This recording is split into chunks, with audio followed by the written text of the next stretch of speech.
Now to an update on a story we've been following out of Lawrence County. A gun range there will have to halt some of its operations after people who live nearby filed a lawsuit claiming bullets have been flying across their property, damaging homes and creating fear for their lives.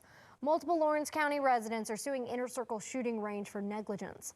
Today, both parties agreed to ask the court system to stop long-range shooting at the range throughout the duration of the suit. The resident's attorney, Constantine Post, told News 19's Nikki Marker that the long-range shooting started in September of 2024, and neighbors noticed bullet holes shortly after. The owner of the range has told us in prior reporting that a lot of people in the area have ranges, so he's not convinced the bullets are from his.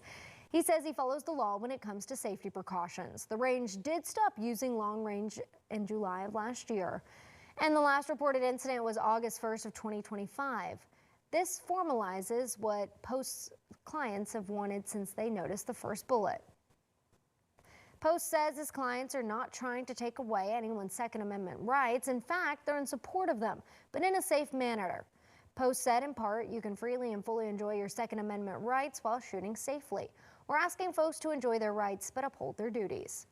Post says the gun range also has a designated area for pistols. He says the pistol range was open before the long range and there were not any issues. And because of this, the pistol range will remain open and unaffected by the court ruling.